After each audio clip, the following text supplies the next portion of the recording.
ನಮಸ್ಕಾರ ಸ್ನೇಹಿತರೆ, ಮೊದಲಿಗೆ ನಿಮಗೆಲ್ಲರಿಗೂ ನನ್ನ ಯೂಟ್ಯೂಬ್ ಚಾನಲ್ಗೆ ಸ್ವಾಗತ ಸುಸ್ವಾಗತ. ಇಂದಿನ ಈ ವಿಡಿಯೋದಲ್ಲಿ ನಾನು ನಿಮಗೆ ಪುನಃ ನಮ್ಮ ಬೆಂಗಳೂರು ಬುಲ್ಸಿನ ಪ್ರಾಕ್ಟೀಸ್ ಸೆಷನ್ ಅಪ್ಡೇಟ್ ಅನ್ನು ಕೊಡ್ತೇನೆ. ಅಂದರೆ ಇನ್ನು ಕೇವಲ PKL ಶುರುವಾಗಲು 1 ತಿಂಗಳಷ್ಟೇ ಬಾಕಿ ಇದ್ದು ನಮ್ಮ ತಂಡ ಯಾವ ತರದೊಂದು ಪ್ರಾಕ್ಟೀಸ್ ಅನ್ನು ಮಾಡುತ್ತೇನೆ ಅಂತ ಅಪ್ಡೇಟ್ ಅನ್ನು ಕೊಡುತ್ತೇನೆ. ಆದರೆ ಈ ವಿಡಿಯೋವನ್ನು ಶುರು ಮಾಡೋದಕ್ಕಿಂತ ಮುಂಚೆ ನೀವೇನಾದರೂ ನನ್ನ ಯೂಟ್ಯೂಬ್ ಚಾನಲ್ಗೆ ಹೊಸಬರಾಗಿದ್ದರೆ ನೀವು ಬೇಗನೆ ಚಾನಲ್ ಸಬ್ಸ್ಕ್ರೈಬ್ ಮಾಡಿ, ಹಾಗೆಯೇ ವಿಡಿಯೋವನ್ನು ಲೈಕ್ ಮಾಡಿ. ಇನ್ನೂ ತಡ ಮಾಡದೆ ನಾವು ಬೇಗನೆ ಈ ವಿಡಿಯೋವನ್ನು ಸ್ಟಾರ್ಟ್ ಮಾಡೋಣ. ಫ್ರೆಂಡ್ಸ್, ನಿನ್ನೆ ಅಷ್ಟೇ ನಮ್ಮ ಬೆಂಗಳೂರಿನ ತಂಡ ಆಂಧ್ರ ಪ್ರದೇಶದಲ್ಲಿರುವ ಕಾಳಹಸ್ತಿಯ ಸನ್ನಿಧಿಗೆ ಹೋಗಿ ದೇವರ ದರ್ಶನವನ್ನು ಮಾಡಿದ್ದಾರೆ. ಹೌದು, ಇನ್ನು ಕೇವಲ ಕೆಲವು ದಿನಗಳಲ್ಲಿ PKL ಶುರುವಾಗಲಿದ್ದು, ಇದಕ್ಕಿಂತ ಮುಂಚೆ ಕೋಚ್ BC ರಮೇಶ್ ಅವರ ಜೊತೆಗೆ ಆಲ್ಮೋಸ್ಟ್ ಎಲ್ಲ ಆಟಗಾರರು ಇಲ್ಲಿ ದೇವಸ್ಥಾನಕ್ಕೆ ಭೇಟಿಯನ್ನು ಕೊಟ್ಟಿದ್ದಾರೆ. ಇದು ಒಂದು ತುಂಬಾನೇ ಉತ್ತಮವಾದ ವಿಷಯ. ಯಾಕೆಂದರೆ ಯಾವುದೇ ಒಂದು ಕೆಲಸಕ್ಕೆ ದೇವರ ಆಶೀರ್ವಾದ ಅಂತೂ ಬೇಕೇ ಬೇಕು.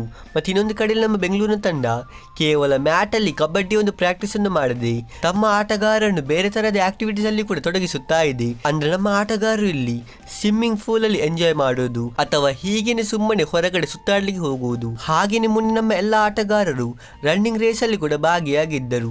ಇದರಿಂದಾಗಿ ಆಟಗಾರರು ಕೇವಲ ಕಬಡ್ಡಿಯ ಬಗ್ಗೆ ಮಾತ್ರ ಯೋಚನೆ ಮಾಡದೆ ತಮ್ಮ ಒಂದು ಮನಸ್ಸನ್ನು ಶಾಂತವಾಗಿಟ್ಕೊಂಡು ಎಲ್ಲ ಆಟಗಾರರ ಜೊತೆಗೆ ಚೆನ್ನಾಗಿ ಬೆರೆಯಲು ಸಹಾಯವಾಗುತ್ತದೆ. ಅದಕ್ಕಾಗಿ ಇಲ್ಲಿ ಕೇವಲ ಕಬಡ್ಡಿಯ ಮೇಲೆ ಮಾತ್ರ ಫೋಕಸ್ ಮಾಡದೆ ಬೇರೆ ತರಹದ ಒಂದು ಆಕ್ಟಿವಿಟೀಸ್ ಮೇಲೆ ಕೂಡ ಒತ್ತನ್ನು ಕೊಡಲಾಗುತ್ತದೆ. ಇದುವಾಗಿತ್ತು ನಮ್ಮ ಬೆಂಗಳೂರು ಬುಲ್ಸಿನ ಈಗ ನಡೆಯುತ್ತಿರುವ ಪ್ರಾಕ್ಟೀಸ್ ಸೆಷನ್ ಕೆಲವು ಅಪ್ಡೇಟ್ಸ್ಗಳು. ಫ್ರೆಂಡ್ಸ್, ನಾವು ಸಿಗೋಣ ಹೀಗಿನ ಮುಂದಿನ ಇಂಟ್ರೆಸ್ಟಿಂಗ್ ವಿಡಿಯೋದಲ್ಲಿ. ಅಷ್ಟರವರೆಗೆ ಬೈ ಬಾಯ್.